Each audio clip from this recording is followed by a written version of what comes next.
everybody and everyone. This is Booktovert Besties podcast, and we're your hosts, Elaine and Amber. We're going to be talking about Zodiac Academy Book 3. All right, this is a spoiler warning for everything in Zodiac Academy Book 3, The Reckoning. We're going to talk about plot points, character relationships, what we loved, what we could have lived without, what we think might happen in the next book, and we might reference the first and second book as well. So if you haven't read Zodiac Academy books 1, 2, or 3, go read them and then come back. All right, we also have a rated R warning because this book is rated R, so we'll be talking about some touchy topics. We will be talking about some touchy topics. So if you have little ones or if you're sensitive, please read your trigger warnings and put the little ones away. All right, this week I'm going to do a very quick summary. I'm going to try to keep it really vague and really short because, again, we're in the middle of a 9-book series. This is book number 3. Each 500-600-page books spans like a week of time. So not a whole lot of stuff is happening. This book picks up right after book 2, right after the nymph attack at the pitball stadium. It was tragic. Students died. People are still reeling from it, but Principal Nova says, nope, back to normal, back to class as usual. This is Hell Week. This is the Trials Week. This is the Reckoning Week. We have to get back to business as usual. Class will go on starting tomorrow. We'll have a curfew, a couple more FIB agents, but back to business as usual, pretty much. Darcy and Tori are getting looked at a little bit differently around campus now because everyone saw the nymph attack. They saw this power they were able to expel and push the nymphs back.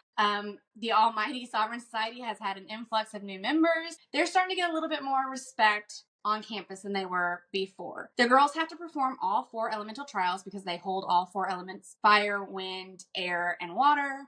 Everyone thinks that the girls are going to emerge any day now in their order form. A lot of people are pointing at dragon. They think that the girls are going to emerge as a dragon because of the firepower they were able to expel during the nymph attack. Lance Orion, he pretty much succumbs to his feelings for Darcy very early in the book, even though a couple days ago he told her they could never be, that he had obligations, that they would never be together. He's changing his tune. He said, I could have lost you in that attack, or I could have died, and I never would have known what could have been. So he's more or less saying, I want to be with you, but we have to keep it a secret.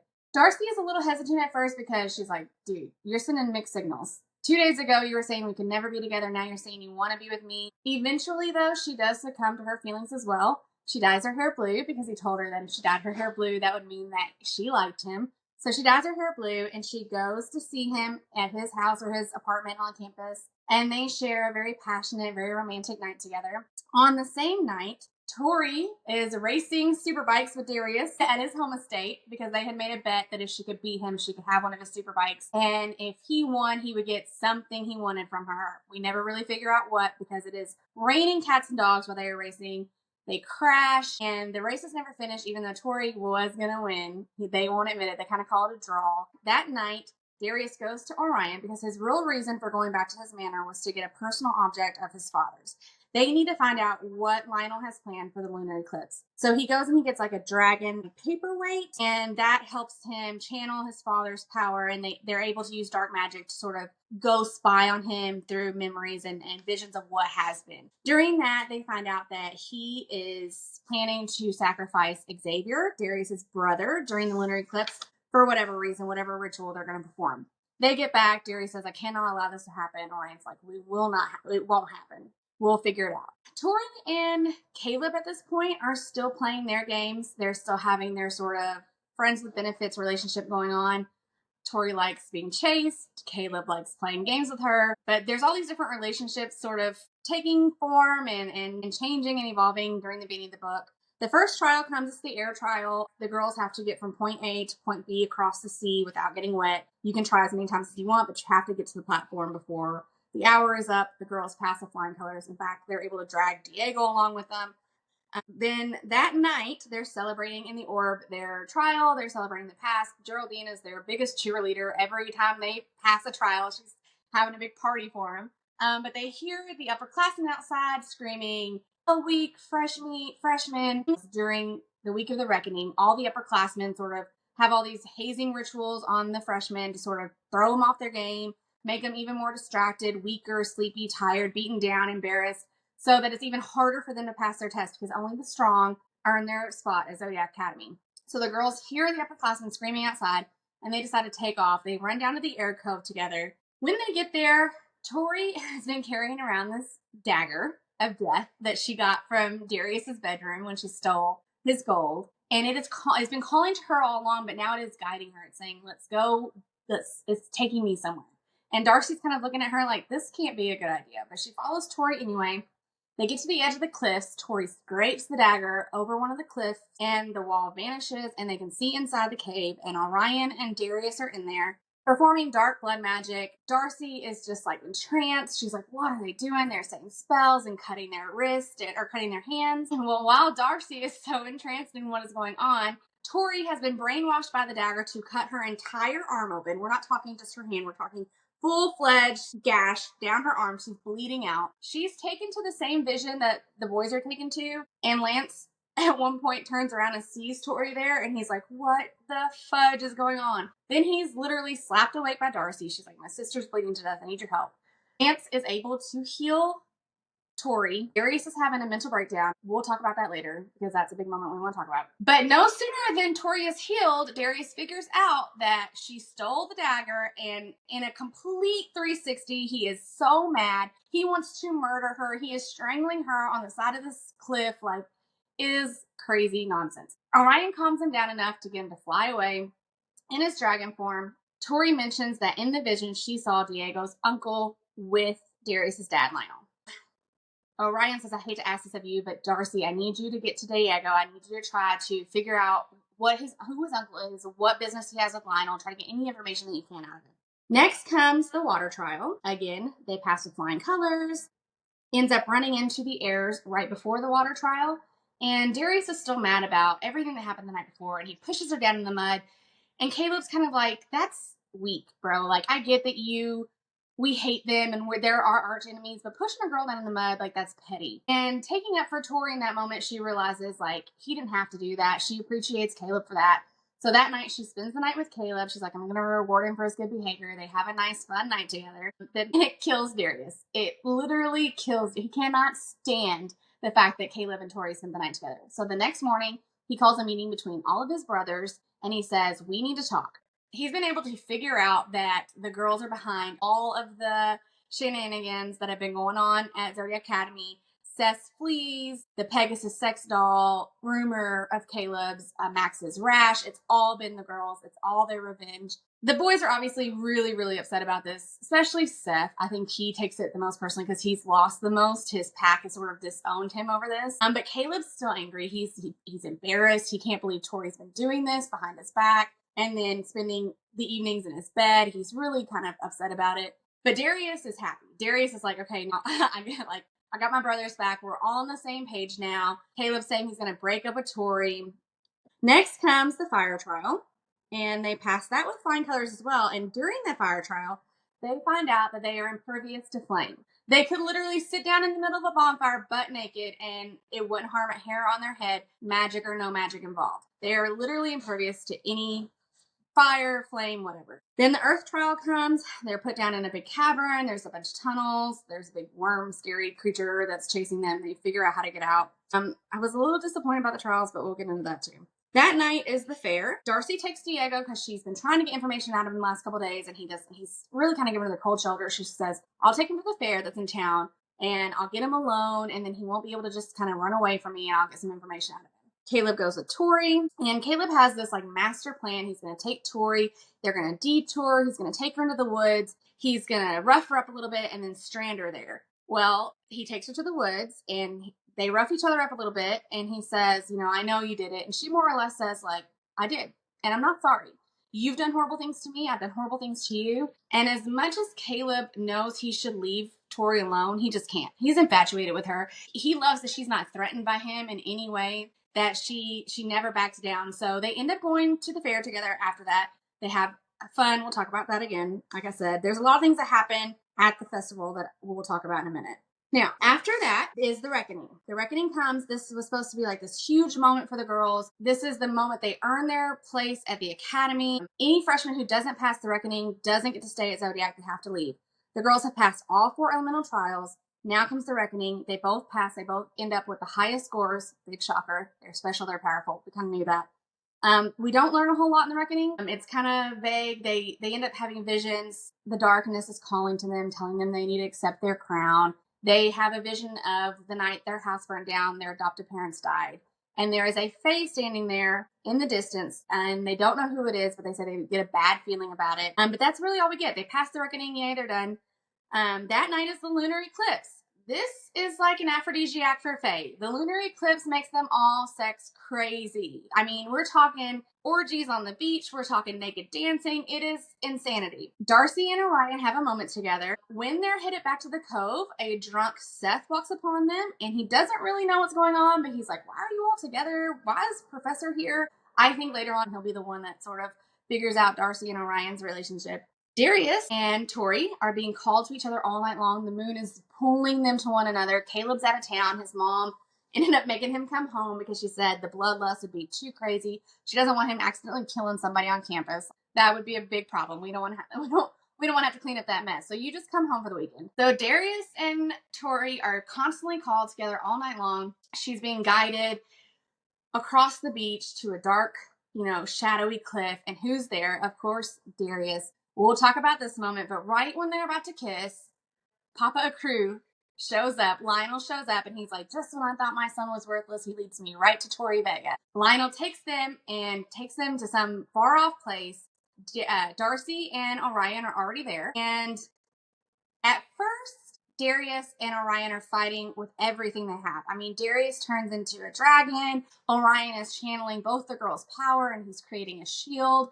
And they have a plan. They're like, we're going to get out of this. And then Lionel drags Xavier into the mix, who is Darius's brother, and says, if you do not cooperate, if you do not do this willingly, I'm going to kill Xavier.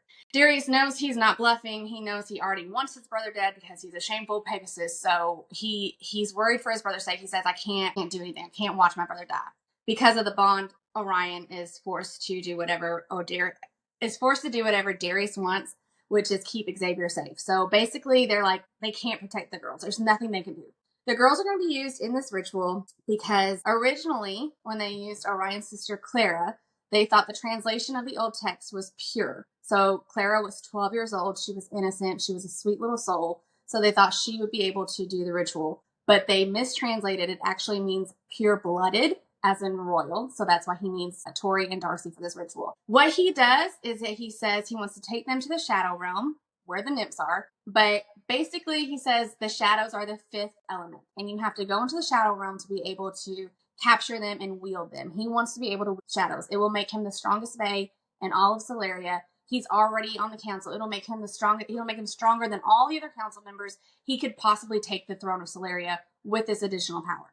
So him and Stella, Orion's mother, Orion, Darius, and both the girls get transported into the shadow realm. During this ritual, their orders emerge.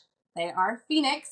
They're not dragons. They are Phoenix. We don't know anything about the Phoenix rather than they are extinct until now, obviously. The girls survive the ritual. Lionel is happy. He's excited. He's got the shadows. And he looks at Darius and Orion and he says, your hands are tied because now you also wield them. So you can't give me up because you were a part of this. You also have the shadow. So if you say Lionel should be killed or Lionel should be executed or he should be, kept imprisoned because of this, they're going to imprison you as well because you also wield shadows. So your hands are tied. Then he looks at the girls and he coerces them. He's one of the strongest fae in Solaria. So he uses his coercion to say, you will forget everything that happened tonight. You will forget ever seeing me. But what he doesn't realize is now that their order form has taken, their Phoenix is rising up and it refuses the coercion and they are going to remember everything from this night. And that's how the book ends. Okay. All right. Go ahead and rate it. Giving it, I gave last week's 3.5. I'm going to give this a 3.8. I think a 3.8. I think so because it's a lot of missed opportunities that we could have further explanation about, and I need to know. So 3.8.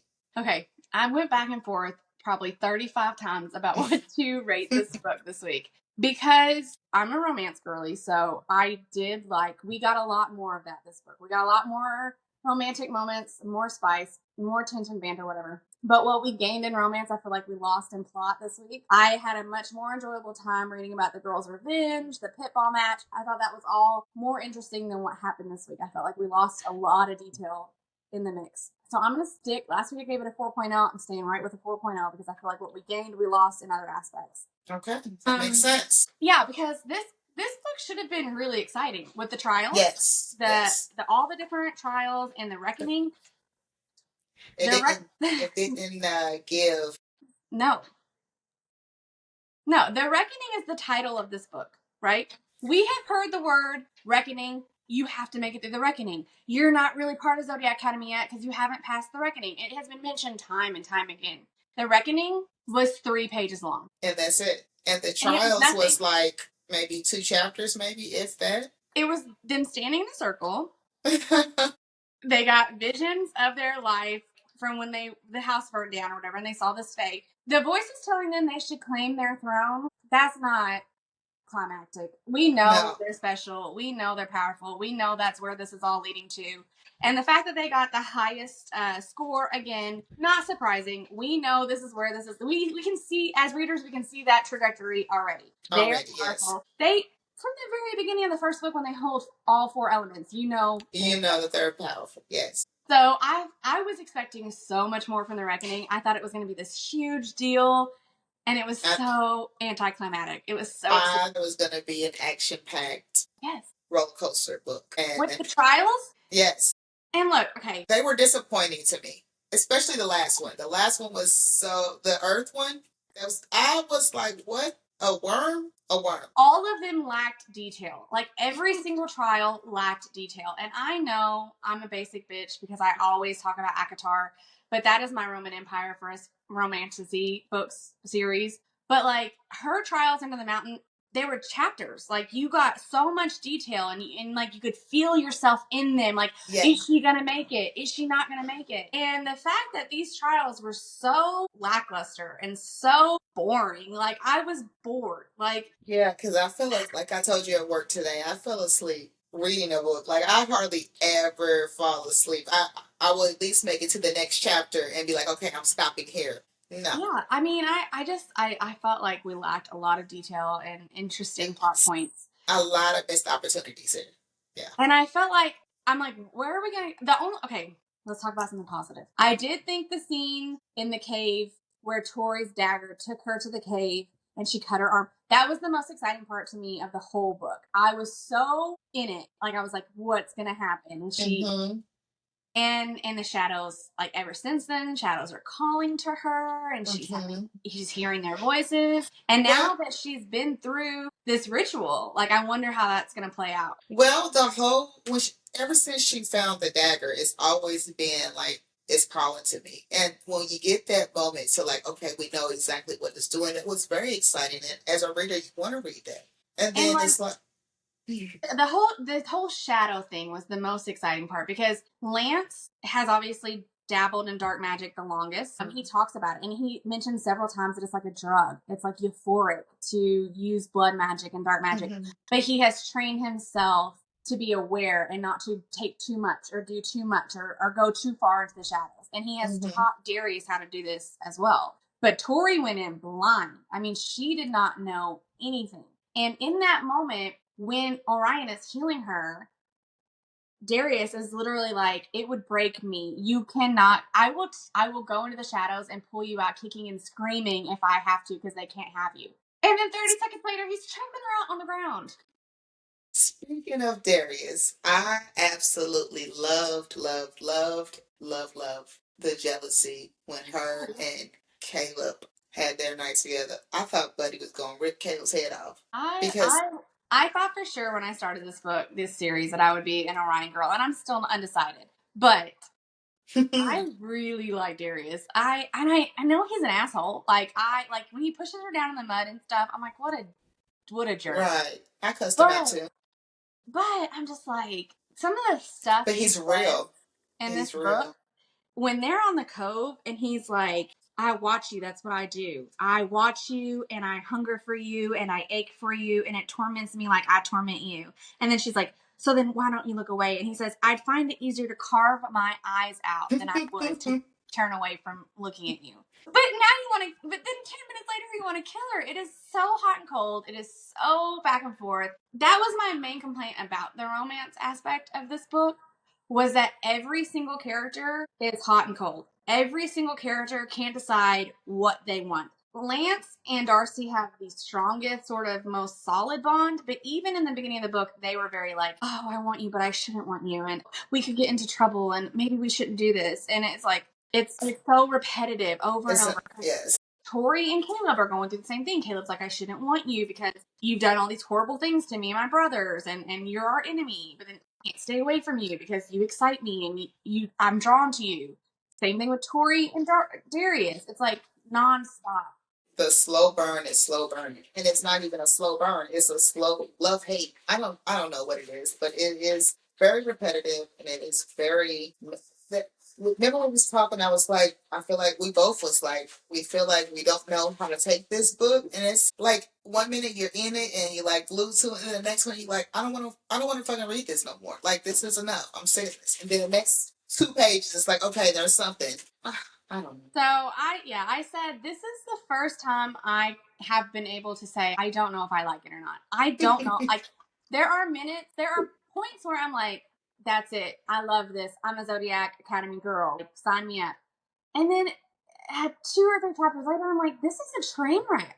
This is not good. And like a bunch of people said it's like trash TV. This book, I felt that the most because it was like a train wreck. I could have been doing something much better with my time, but I couldn't look away from it. Like I couldn't stop reading it. Like I needed to figure out what was going to happen. It was just, this is not going to ever be a literary masterpiece, but I hope that the balance between plot and romance gets settled at some point because I feel like it's one or the other so far. This book had a lot of sweet moments. Like in the very beginning, you've got Lance and Darcy, and like we love Professor Orion, and you know they have a moment. He says, "What if I'm having second thoughts?" And she says, "You're fickle."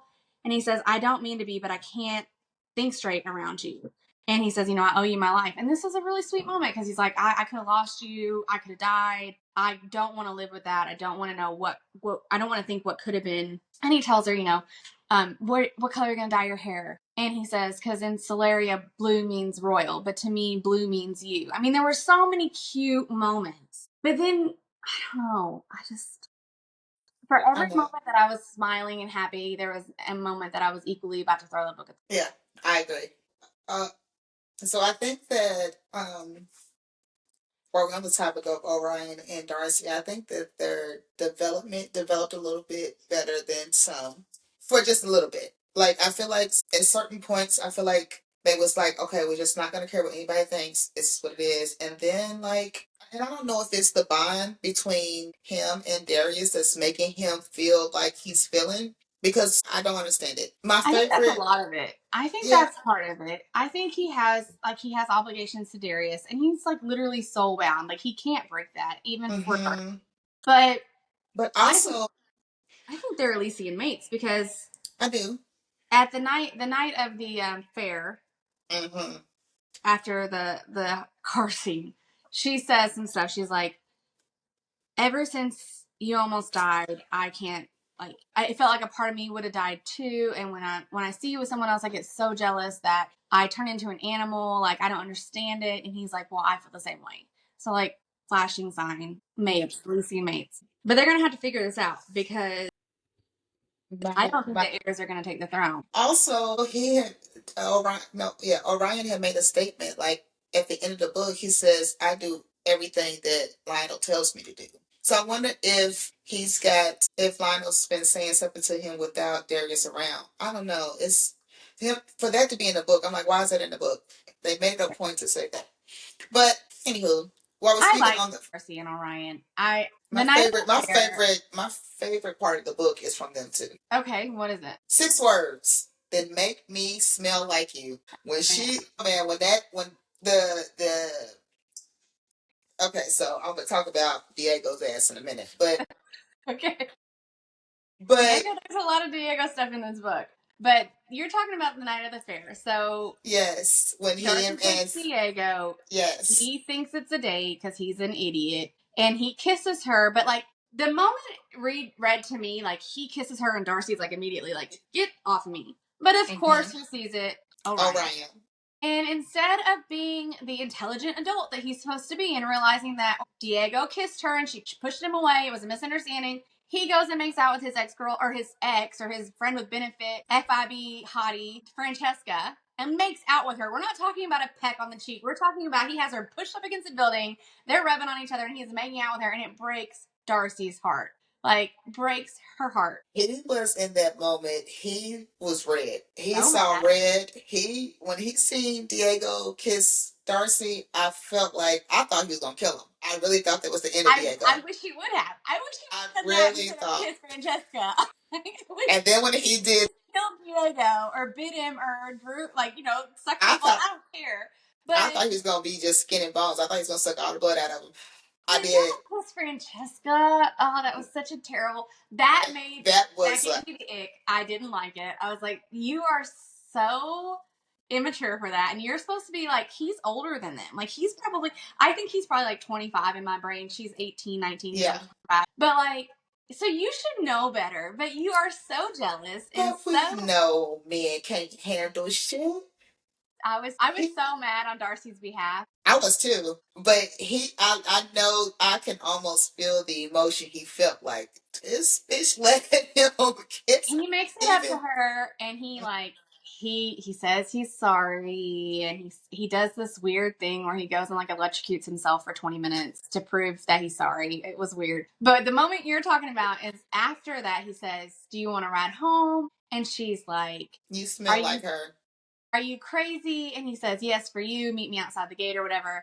And then they're about to kiss, and she says, You smell like her, and he hollered, "Then make me smell like you." Whoo! and And then that leads to a very hot moment between them in the car. That was a really spicy. That was a because well done scene. she indeed made him smell like her. Yeah, Indeed, that was that was a good. well written scene. Hmm.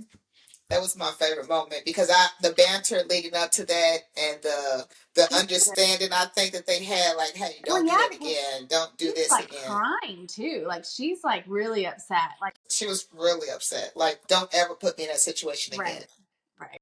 I did like that moment. I think there were a couple moments I liked more though. The part that made me what's it the happiest reading was Tori and Caleb at the fair. So they go and they have this moment in the meadow in the dark woods or whatever, and he's like, "You've done all this terrible stuff to me," and they chase each other. She hits him with a branch. I don't know. They come to terms with whatever they are. Like I've done terrible things to you. You've done terrible things to me. Live and let live. Like we're just having fun together. And he takes her back to the fair. They decide they're going to go to the fair. She's never been to like neither of the girls have ever been on a ride or gone to a festival. So they go. They run into the other heirs. Darius is D1 pissed off about it. He's like, "I thought you were going to leave her stranded and scare her." And he's like, "Well, I didn't. And nobody tells me what to do, so I'm going to do whatever I want to do." Points for Caleb in that Yes. moment. Then they're all talking amongst themselves. Caleb's pretty much telling them, like, "I'm going to do whatever I want to do. Don't you all worry about it." And they see Tori walking up to this, like, kissing booth. And it's a siren. And they're like, "Is she really about to kiss that guy? Like, God, she's so embarrassing. And she's such a..." So, like, Caleb is about to go over there because he doesn't want her to make a fool out of him and kiss some random dude right in front of everybody. But before he can even get there, Darius is yanking her back, and he's like, and she's like, "What are you doing?" And he's like, "I'm saving you from all this embarrassment. You're about to be front page of the newspaper kissing some random guy." And she's like, "First off, I wasn't going to kiss anybody. Secondly, they're raising money for a charity, and I have an stupid, like, amount of money in my name right now, a stipend that I'm never going to be able to use all of. I thought about doing something nice and donating." Then they see that the charity is like literally an orphanage, which both of the girls are orphaned. So then Darius feels like a big loser, like he's like terrible, like get out of here. So Caleb sort of comes rushing to her rescue, even though he was about to make a fool out of himself as well. Perfect. But they go and he ends up like emailing somebody, his lawyer or something, and he donates 10 grand to said charity, this orphanage. And Tori's like, "Why did you do that? Like, I'm not a hearts and flowers girl. If I want to donate money to a charity, I will. I'm not your girlfriend. I'm not going to be your girlfriend. Quit treating me like your girlfriend." And Caleb's kind of like, ouch. Like, I was just trying to do something nice. He's like, "So what do you do? What do you want?" And she says, like, "I want," what she says, I wrote it down. "I want someone to make my heart beat faster, to challenge me and make me laugh, and I want to feel alive." And he's like, "Okay." So he takes That her to this like house of horrors, and they have this is the happiest that I was reading. They are having so much fun. Like they are like little kids. Like they they are running was. through this thing, and like it's so exhilarating, and like Tori's experiencing something that she's never got to experience, and Caleb's smiling from ear to ear, being the one to help her do it. And I was so happy. And then like as soon as it was over, I felt sad because I'm like, I know as the reader, we know Caleb's not the guy. Yeah, he's not it. He's not the He's guy. not gonna be it. No, it's gonna be Darius. Like I would put my life savings on that right now. So it is gonna be heartbreaking for him. It's gonna be heartbreaking because I think he really loves Tori. I don't think he's admitting it to himself, but he loves her. When he says like, "I can't get enough of you," ooh. For somebody to go just because you had a thought about doing something, and then for him to go and be like, "Here's $10,000 to your charity," here's 10, and you just had a thought to do it. That was you one just of my told him favorite your moments. thought, and he went and did it. And I was telling you, like, every time I think about Caleb, I get a little bit sad because I just know he's going to be heartbroken. Yes, but hopefully he's going to have somebody because we've got 6 more books. Yes, he's going to have somebody. Hopefully, I hope so. Because Tori, like I can't even be mad at Tori because Tori's not leading him on. She's saying, "I'm not your girlfriend. Do not get attached to me. This is just for fun." I kind of wish she wouldn't be so back and forth between Caleb and Darius so much because that is like getting real. It's real, yes. Like, because the very next night of the lunar eclipse, she's like sending Darius a picture of herself in her underwear. Like, girl, you were just all night long in Caleb's room last night. Like, I get it. Do you? But maybe get outside the friend group. But ma'am, not the bros. Right. And like Max is the siren, so he can read everybody's emotions, and he is constant like, "This is bad news. This is not going to end well," because he can feel the jealousy, the rage off of Darius. He can feel, and he even looks at Caleb at the fair and says, "That's not just lust I'm reading off of you anymore." He's got feelings already. Like he's saying, "I can feel that you care about her. Like maybe love, I don't know, but I'm getting an emotion from you that's not lust. So are you being careful?" But Darius, it's not. When Darius thinks that Caleb is going to break it off with Tori, Max reads the relief, like in the excitement. It's like Max is constantly like in his head, like, this is such a bad thing. Like, this is so dangerous. This is so messy. Because this is all Darius' fault, because had he not been such a prude and told her how he felt about her in the beginning, then maybe she wouldn't have went after Sethi vampire bites. He the one wants to be secretive and be out in the corner like, "I'm mad because you're with Seth." Very broody. He is very in the corner, in the shadows, broody. But and he stopped letting his daddy rule over him. I mean, I understand his daddy like beats the hell out of him. I get it, but buddy, like, if either you're gonna be with a girl or you don't. I think Darius has a lot of weight on his shoulders with his brother, with Celeria as a whole. Like he truly. And granted, when the girls first came to Celeria, they didn't know anything about Faye. They didn't know anything about. So like Darius did feel like we can't let them take the throne. Like they don't even know what they're doing. Like we have been trained for this. The nymphs are like growing in number and attacks. Like we've got to do something about that. So like it's my responsibility. I think that was what it was at first. But now, like, it's almost like they have this hate thing between them and they can't get past it because every time they take a step forward, they take 10 steps back every single time with their relationship. Well, he said that, okay, you don't want to come to me willingly. Okay, we're just going to have to hate each other. If that's the only way I can get next to you, we're just going to have to hate each other. I don't know. Like, another one of my favorite moments was towards the beginning of the book.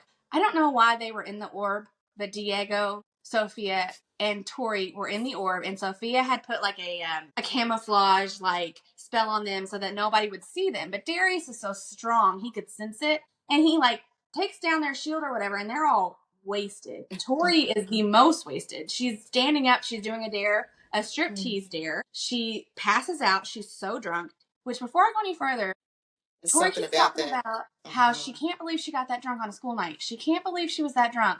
But who was there? Diego. Fucking Diego. And he did the same thing to Sophia. Yeah.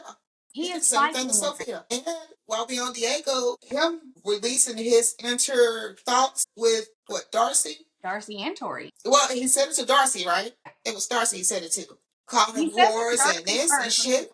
When he's like, "Oh, Ryan is a whatever," and I can't believe you have a crush on him, and I wish he would have died. Like he's really nasty, like out of nowhere.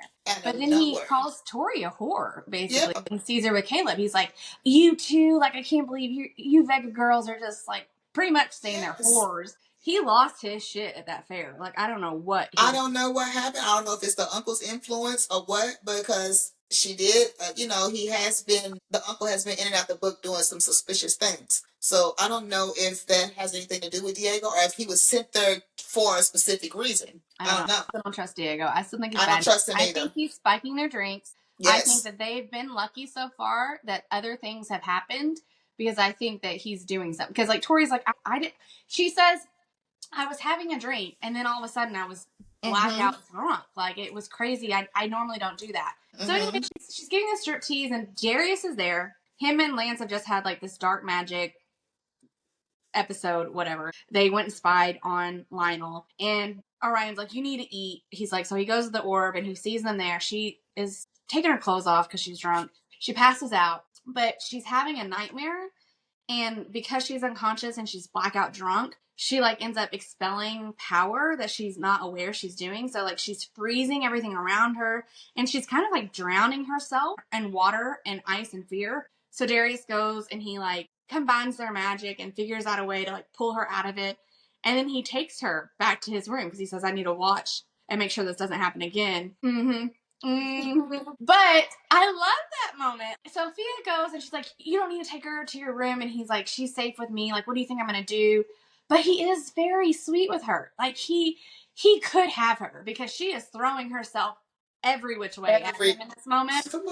And he's like, I'm not going to take advantage of you. Like, it is it's so not, sweet. And they lay together. Just stay like that. Like, just stay like that, dude. Like, what are you doing? The next morning they wake up.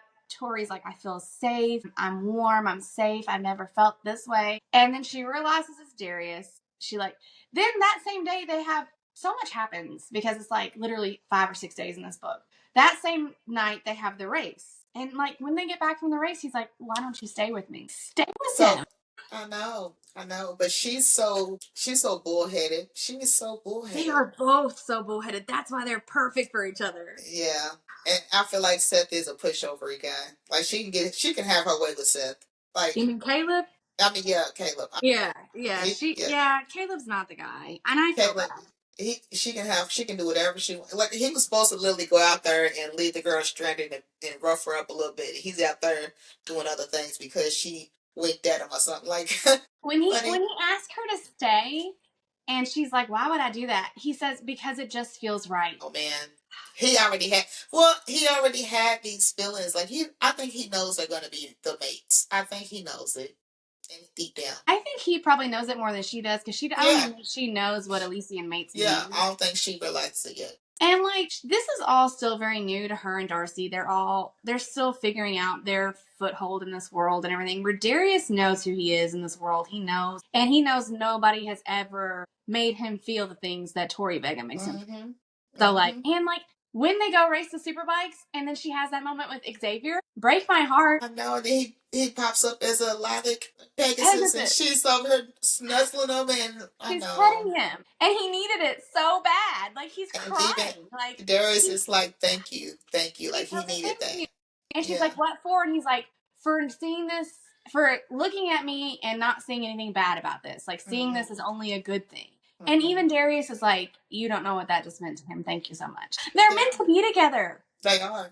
I just wish they would quit fucking around. It's because we're already going into book 4. Like, give us some tension. Give us something. This is not it. Because every time he treats her like a dick, she goes right back into Caleb's arms. Right. And he don't want that, but he keeps doing it. But he keeps pushing her there. Like the things that he says to her. Like that night of the lunar eclipse or whatever, like the things that he says to her, it's crazy. He says there are countless people who would say I'm not allowed to want you, but you make me want to burn the whole world so that I can claim you as my own. Do it. Burn it. Burn it. Burn it. Burn it down. Burn it down. That's what I said. I really like Darius. I know he's a jerk, but the things he had the best, in my opinion, he had the best glow up. Yes, he had the best declarations. Like, the things he said were so romantic. There are countless people who say I shouldn't want you, but you make me want to burn the whole world down so that I can have you. Because fuck all them people. Right. It can just be us too. He says, burn it, let's burn it down. But then, like, I was kind of angry with Tori towards the end of the book because when Lionel takes them, Darius is doing everything in his power, and so is Lionel. They are both fighting as hard as they can to save the girls. It doesn't change tides until they bring Xavier into the mix. And I feel like Tori's a little bit, you can tell, like, as soon as they all kind of agree to cooperate, Tori puts that shield back up with Darius. Like, you can't save me. You won't protect me. But it's like, you would do the same thing for Darcy. So don't. And on top of that, she even admitted to Darcy that she knew he did everything he possibly could, but she still portrayed to him that you're pissed off at him. Like, Darcy was like, they did everything they could, right? She's like, yeah, I know. Like, so what you mad for? Darcy's not nearly as angry at Lance, right? As Tori is to Darius, but I feel like Tori. The only thing I can explain it, the only way I can explain it is that Tori feels like every time she opens up to Darius, something bad happens. Yeah, and it's It's not a coincidence. It can't be a coincidence. Yeah, it's true. Every time they get, like I said, every time they take one step forward, they have to take 10 steps back. Like, something happens every time, but it's not his fault. Like, I don't think that moment. Not that one was. Was his fault at all. And for you to kind of shun him, like, you would do the same. You would do whatever it takes to protect Darcy. Yes. This is the one time that I have to say that this is not his fault. Now, the last book, when it ended with him putting him in the ground and the nymphs, it was his fault. He was an asshole. But this time, it wasn't. The nymphs pit, like that, all that. Yes, he's been bad. Like, I'm not. Yes. But this time it wasn't his fault. And you can see him really trying. Like, he turned into a dragon to battle his father that he cannot beat. And when he realizes he can't, you can see the fear, the hurt. Like, he's devastated that this is coming down on Tori, and there's nothing he can do about it. And he even tells her, like, right before, he's like, you're strong, you'll survive this. And he also knows that she's going to blame him for it. Like, even if he healed her jaw, still wasn't good enough. He wiped her tears, still wasn't good enough. Like, he tried to give her encouraging words.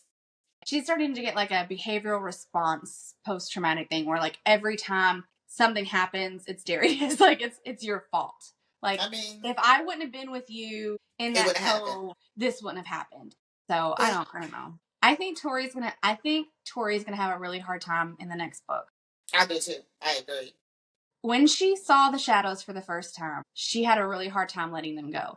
Now, granted, she was unprepared for that and she wasn't trained, but they really affected her. Like, she was having nightmares. They were talking to her. And now that she's going to have them in her, like, she's going to be able to wield them, I think it's going to be really dangerous for her. Like, I think she's a little dark. Like, I think she leans. Darcy's very sweet and passive and, like, she's quiet, mousy. Tori is a little bit darker, a little bit rougher. And I think she's going to craves it a little bit. She craves the darkness. And so I think she's going to struggle with the shadows. She craves excitement, adventure. She wants to do something new and exhilarating. So she's definitely going to go to those shadows. I agree. Another couple I think is on the horizon is Max and Geraldine. It's gonna be a thing, or if it was just like a. I don't know, because Geraldine's been talking about her Max. She be roughing him up a little bit, talking crazy to him. He says that Max, because, like, at one point Caleb comes over the table and he's like, I'm the sexiest heir, and Geraldine's like, no, you're not, Max is,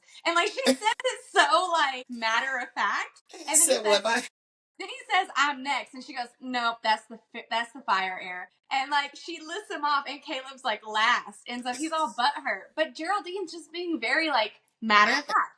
Yeah. Max is the sexiest, and you're not that you're not good looking, but you don't. You're my fourth. Yeah, you're fourth place. And then the night of the lunar eclipse, they're all sexed up, and Geraldine takes off all of her clothes, and apparently she's got some great big knockers. I don't know. They talk about how big her boobs are all the time. But she goes out into the water and she, like, walks right up to Max. I guess he was, like, trying to, like, siren call her. And she walks up, but then she's like, no, just kidding. And, like, she jumps in the water. And that intrigues him, I think. He's like, oh, shit. She can't be influenced by me. Yeah. And then they're dancing together. I think it's going to be something. I think because she's been talking about him throughout the books. It may be just one sentence, but he's always brought up with her. I just wonder if it's going to be like a one and done, or because, like, she hates the heirs too. Like, she is the Vega twins cheerleader, 120%. I agree, but the Vega twins is going with them, so she's probably like, I might as well too. Right. So she's so funny. I love Geraldine. I do too. She never disappoints me. Like when Mm-hmm. the first trial the girls had, the air trial, the airs literally had like a fan club, and the cheerleaders are all chilling. They're all saying these nasty things. They're cheering against the girls. And then the very next trial, Geraldine's got the entire Almighty Sovereign Society cheering for the girls, and like she is just she's the friend you need. Yeah, she is the she is friend the you need. homie. Like she is the homie because she is always there for them and always she's fun. I like Yeah, Geraldine. I like her a lot too. And what? Okay, let's talk about the elephant in the room. Fucking Lionel, Ugh. fat stanky fuck. I don't like He's him. that bad. He's the I bad. do not like him whatsoever, and I got a He's feeling he's not going to be. He is, but I don't have. I have a feeling that he's going to drag throughout these books, and it's going to piss me off. So first off, so the council ends up capturing a nymph, right? And the boys are called in because they're going to interrogate it. So the counselors, so like each one of their parents, and then the boys are called from school to come and interrogate this nymph and learn as much as they can. The adults going first, so we're talking Lionel, I think Max's dad, Seth's mom, and Caleb's mom. They go in to interrogate this nymph, and the nymph, they've cut off his fingers so he can't like probe them and steal their magic. Lionel loses his temper and kills the thing. Sketch. Is this Jerry Epstein? Are we killing it before it has a chance to say what it needs to say? Because that's what I think. I agree because Max said he felt relief from Lionel. He felt a little bit of relief. And he says that he can rarely read Lionel's feelings because he's got such powerful shield. But he also says that he's blank. Like he's emotionless a lot of the time. But relief was there when he killed him. A little bit of relief. Because that nymph knew some stuff. And he wanted to pretend like he was protecting Max's dad and Seth's mom because the nymph had him like on their knees or something. I don't know. That would have been all right. So leave the room. Right. Like let's start over again in an hour. Beat him up a little bit. You don't have to kill him. That was totally strategic on Lionel's part. I don't care what you say. He's bad news. He's got some nymphs in his corner. But I think he's stupid. Like really, really stupid. Because these girls are hella powerful. They are crazy special. The most powerful fae in recorded history. They have all four elements. They're fucking extinct phoenixes. Like, it just keeps getting crazy. But he don't think that they're phoenixes. He thinks they're fire humphreys or some shit. Hydra, right. Humphreys. So, you read ahead because that's in book 4. Oopsies. That's okay because I read a little bit too. That's the only reason I know that. So I'm like, that's in book 4. But yes, so he thinks they're fire hydras or whatever. But what I'm saying is that every time we learn something about the girls, we learn they're powerful, special, never been heard of, never been seen before. The fact that this guy was like, let's give them shadows too. Are you Are you the stupidest person in the world? Because now they have all 5 elements. Like you may be really strong and you've got fire and now you've got shadow. They have all of them. And they're like powerful in each element. Well, I hope that they put him out there with the stars and just let him float in space. That's the best that he can get from me because he sucks and he's nasty. And you think he killed their mom? Their mom. At the end, they said that the mom was pale and all this and all that. Well, they said the mom. So Darius's mom. They said he said he took care of her. Yeah, he probably did because he was getting ready to kill damn Xavier. Right, because Darius told his mom. He said, you and Xavier need to spend the night in the mortal realm. That's how he was going to save his brother. He said, just trust me. I need you to get Xavier out of here, take him to the mortal realm for one night in the hotel. So when we see Xavier, Lionel says, I took care of the mom and I've got Xavier. So what happened? Did you kill her? He probably did, or he probably, I'm not telling what he did, but I don't like him. And I don't like the other Orion's mom. I don't like her either. She's awful too. And then like she's so confusing too because she put her daughter up to be declared, to be sacrificed. And then every time Orion brings it up, she's like, don't say that to me. Like, bitch, you the one did it. Your sister's name. You're the one that put a 12-year-old child up, you goofball. Right. Like, you're like... Yeah. But I also think that was... Do you think that was when they was channeling... Well, they got their order form and they said it was a girl. You think it was Claire that was somebody talking to them? Talking to him in the shadows? Yeah, I think it might be Clara. I don't know who it is. It could be Clara. It could just be like... Because they said it sounded like a little but child. it might be Clara. But that makes me sad though. If she's Because lost in she's the trapped. shadows, if she's trapped, like that makes me hope they can get her out. Like I maybe hope there's so some too. way they can save her, or let her, or even let her free, let her soul go wherever it needs to go instead of being trapped in this like shadow realm. Like it's crazy. Yeah, but for 4 years. Yeah. During the reckoning, super disappointing. Cannot believe that's all we got from the reckoning. But in their vision, they see a fae standing where the house burned down. Do you think it was Lionel? Yes. That's the first person that came up to me. Who do you think it Well, when is? I first read it, I thought it might have been their dad. Like maybe he was watching To whatever make happened. sure? Do what? You said to watching to make sure that the house burned down? No, their dad maybe to watching to make sure they were okay, or Okay. like they made it, or I don't know. But then they both said they got a really bad feeling from this person, so it probably is Lionel or somebody really bad. But I mean, well, I mean, it could be because they said their dad was a a bad savage, guy too. right? Yeah, so. I just got the feeling that like maybe if someone's watching over them, because like when the girl survived the fire, he leaves. It's not like he comes back to try to To like try to get them. finish the job. He leaves, so it's almost like maybe he was He making was sure just they were there's some. okay. But I don't know. That's what I thought at first, but then they both said they got a really bad feeling. And how crazy is it that it comes to find out that they cannot burn? Like, how That's crazy is that? every time we find out something about them, it just makes them crazy special or crazy important. Like I'm so curious about this Phoenix Order. Me too. We don't know anything about them except that they're extinct, right? And that's what they keep doing. They keep giving us little snippets. It makes us want to keep reading because, like, I want to know too.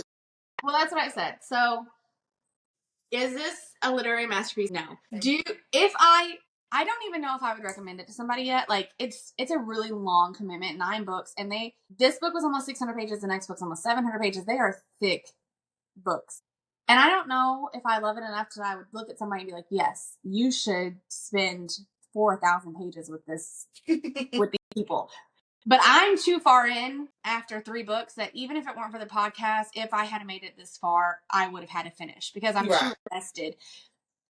The one thing I will, because I keep talking about how it's not very well written, the one thing I will give kudos for is that the authors have 12 different point of views in these books. We've got Tori, Darcy, Orion, all 4 heirs. I think we'll probably get some Geraldine, some what's his name, Xavier. I think we'll get other. There's so many different characters in these books. I think that's why it takes so long.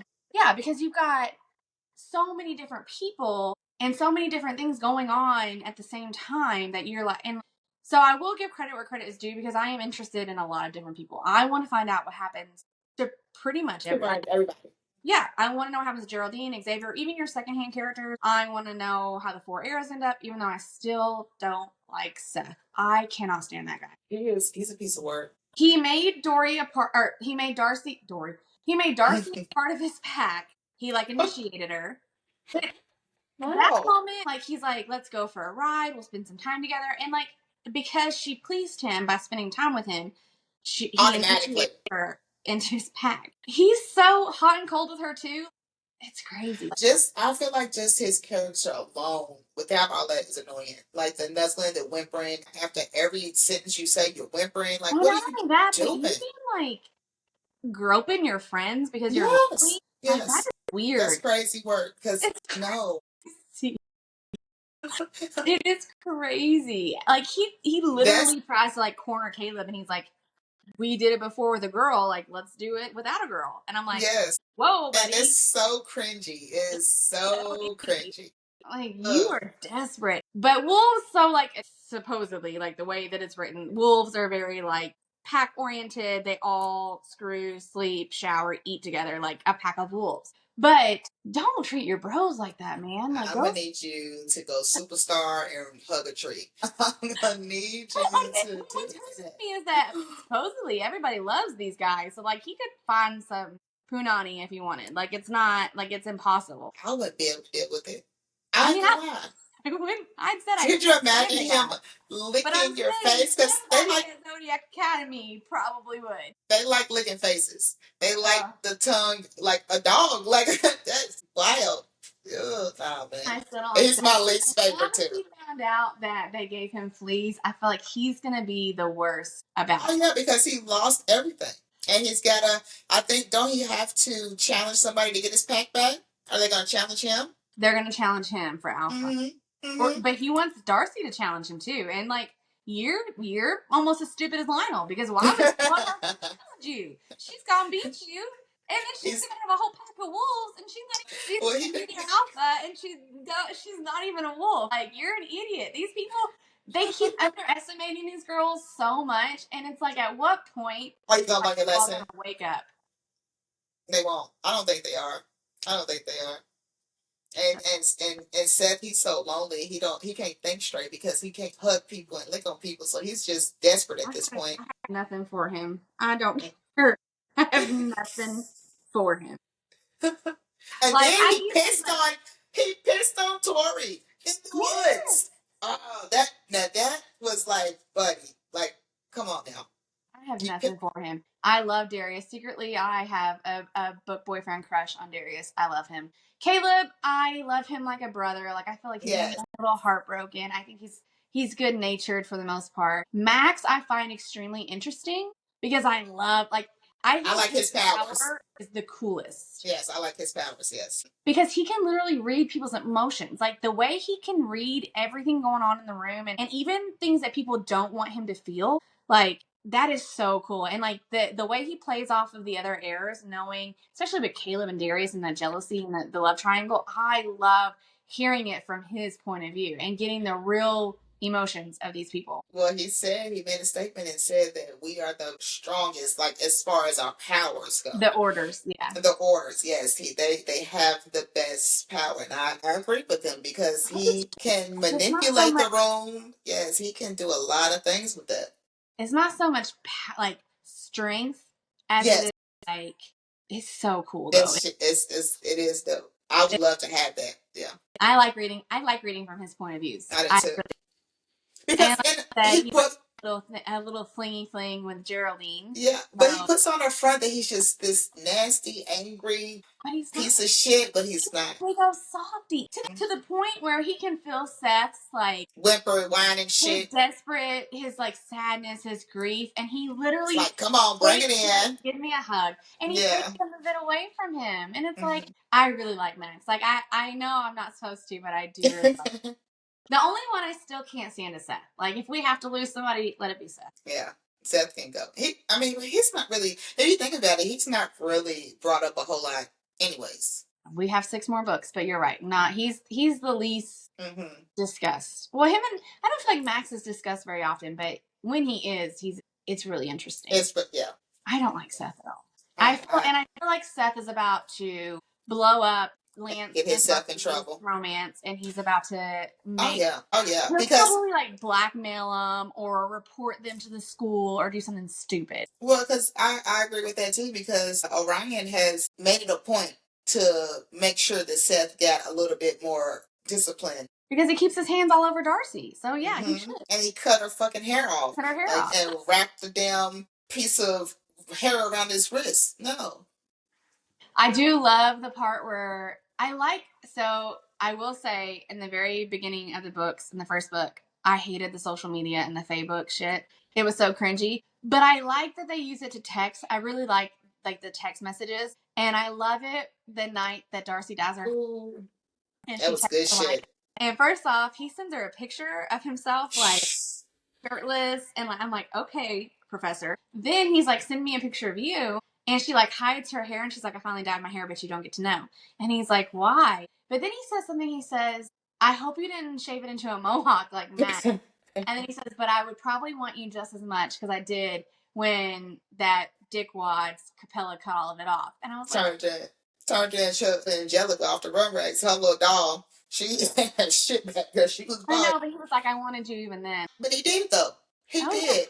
he He did for did. sure. He did. I hope I like Orion. I do too. I like him. He's And almost then it's just like I can when I read it, I can hear his voice be so like smooth and mellow and just so sure of himself. yeah. I love a confident man. Love that he is in it. like he's the like I said, everyone's hot and cold, everyone's back and forth, everyone in this book can't decide what they want. But Orion at this point has. It took him a long time. The first part of the book, he was still like, I want to be with you, but we shouldn't be together. But I think when they finally have that night together, he's like, I'm in it. This is it. Because he tells her, he's like, because she goes to his apartment, she dyes her hair blue, they're texting about it, and then she like gets the courage and she like runs across campus and then pouring down rain and goes to his like chalet or whatever. And he's so shocked that she's there that for a minute she thinks she made like the wrong choice.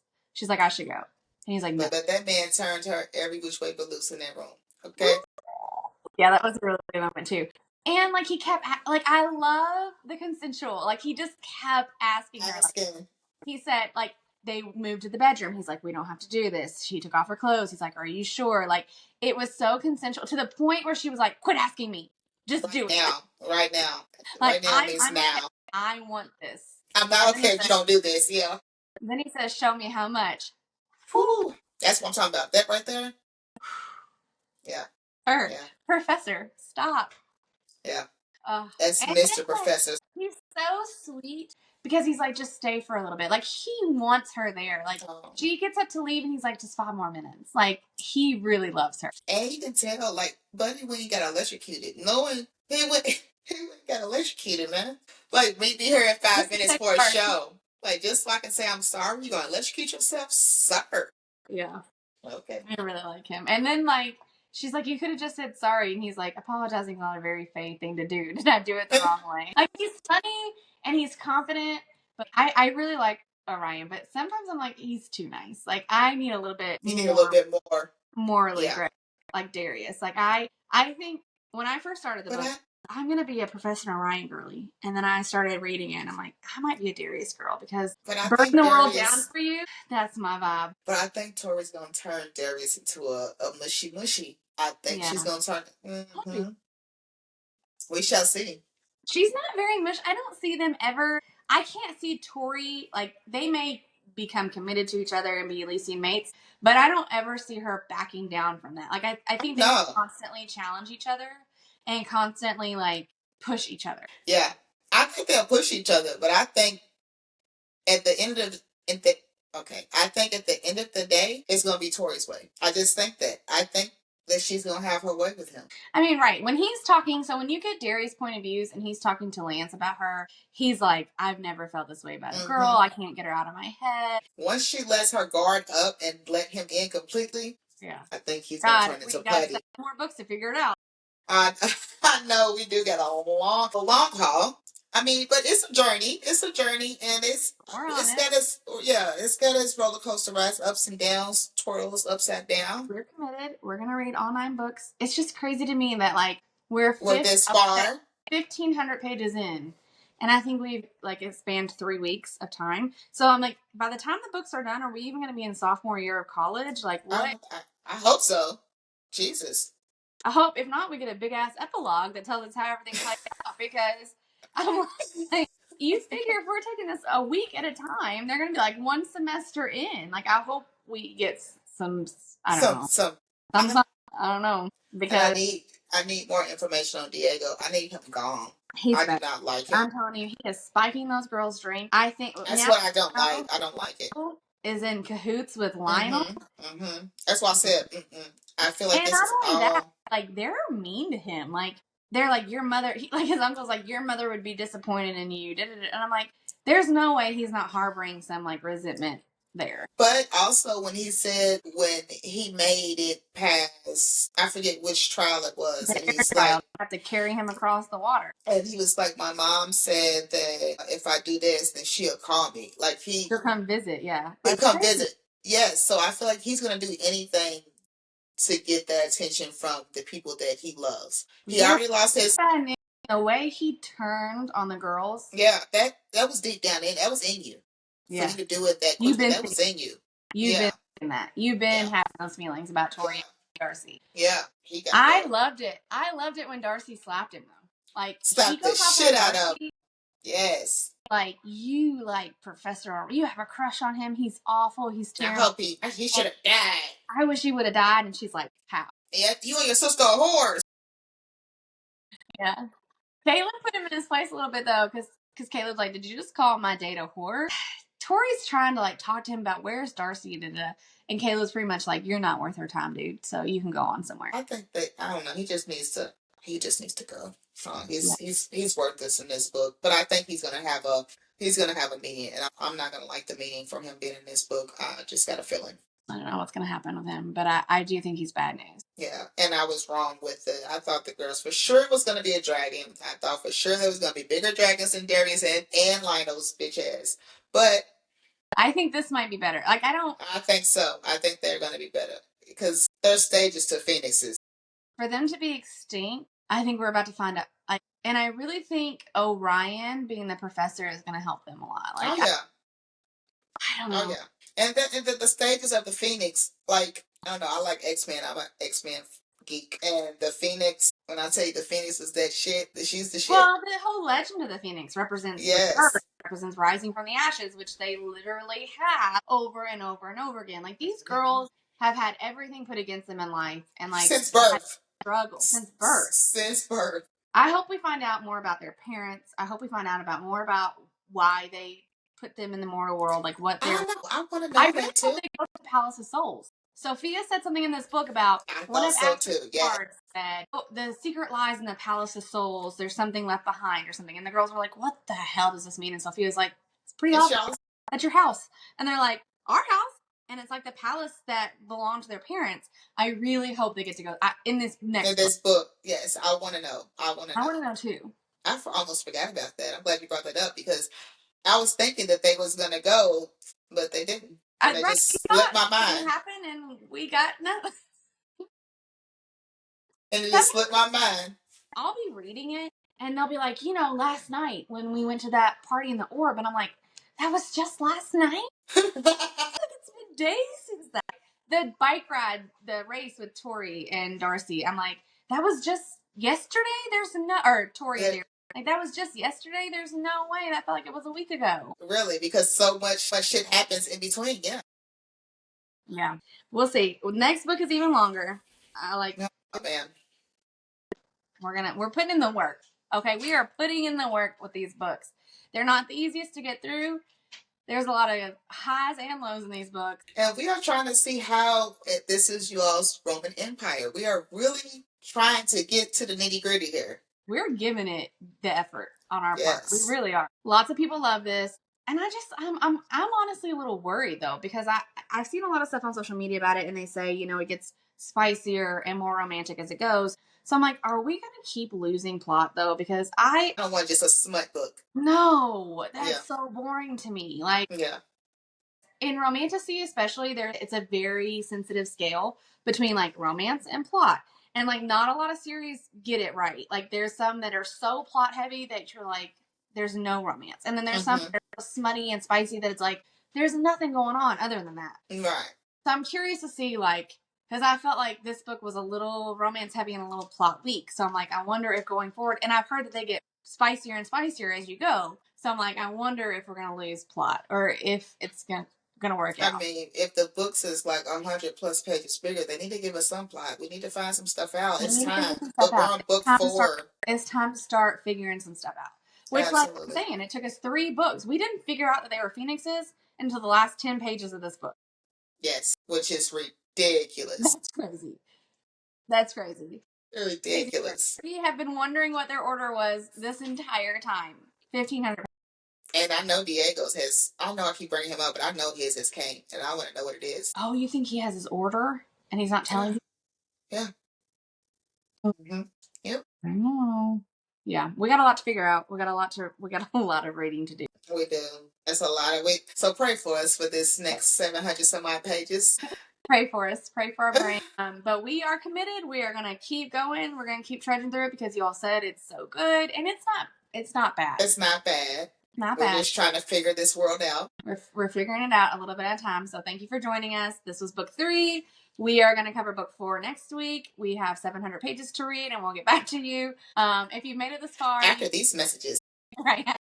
If you've made it this far, please like, comment, subscribe. Any little thing that you can do helps to encourage us to keep going. Visit our socials. We have some fun content over there, especially surrounding Zodiac Academy right now, since that's what we're in the middle of. We've got a lot of different content on our TikTok and our Facebook page at Booktovert Besties. But thank you for joining. See you next week. Bye.